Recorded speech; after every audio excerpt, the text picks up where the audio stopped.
Before talking about adrenergic drugs, it is important to understand the nervous system.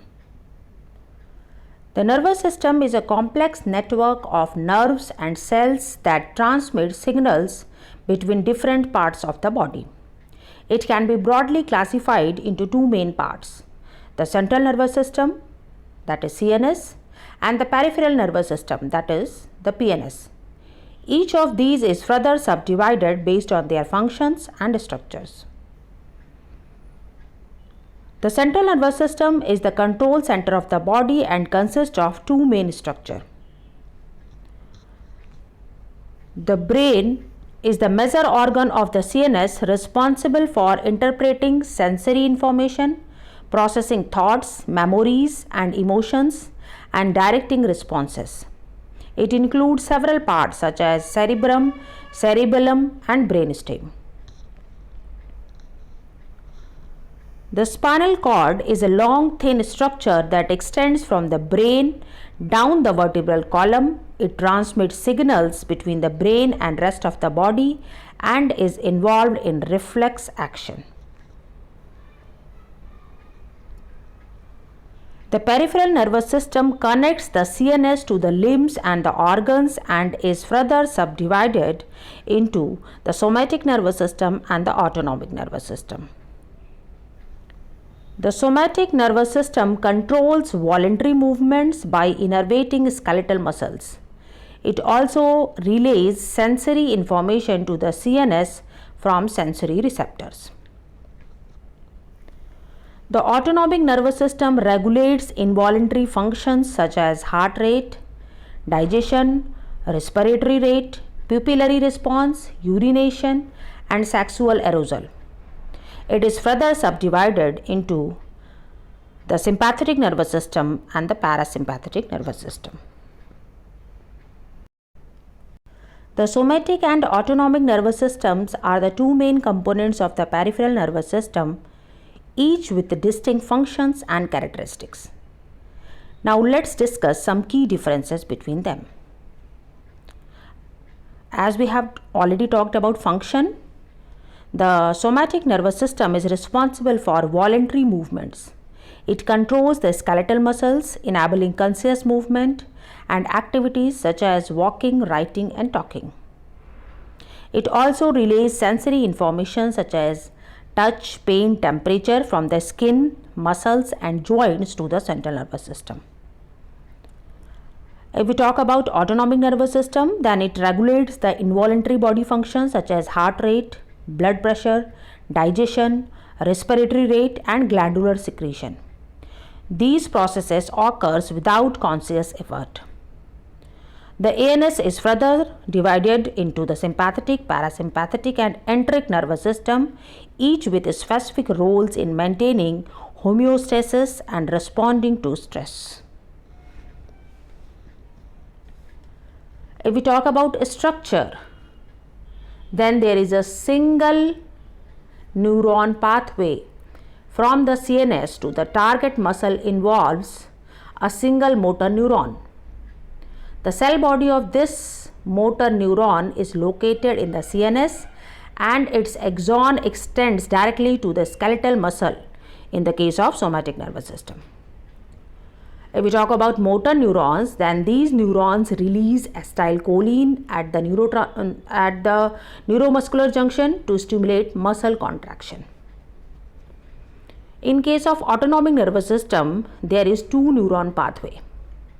The pathway from the CNS to the target organ involves two neurons, a preganglionic neuron and a postganglionic neuron. The preganglionic neuron's cell body is in the CNS and it synapses with the postganglionic neuron in an autonomic ganglion outside the CNS. If we talk about neurotransmitters in ANS, then it uses different neurotransmitters. The preganglionic neurons release acetylcholine, while the postganglionic neurons can release either acetylcholine or norepinephrine depending on whether they belong to the parasympathetic or the sympathetic division. We talk about response, Then the somatic nervous system is directly controls the muscle contractions with rapid and precise response. There are no intermediate synapses between the CNS and the target muscle, allowing for quick and direct control. But for autonomic nervous system, it regulates and modulates the function of internal organs with responses that can be slower and more sustained as compared to the somatic nervous system. The presence of autonomic ganglia introduces intermediate synapses that can modulate the response before reaching the target organ. If we talk about sensory receptors, then the sensory receptors in the somatic nervous system primarily respond to stimuli from the external environment. Example, touch, pain, temperature. But for the autonomic nervous system, the sensory receptors monitor the internal environment, that is the blood pressure, pH levels, stretch of the internal organs.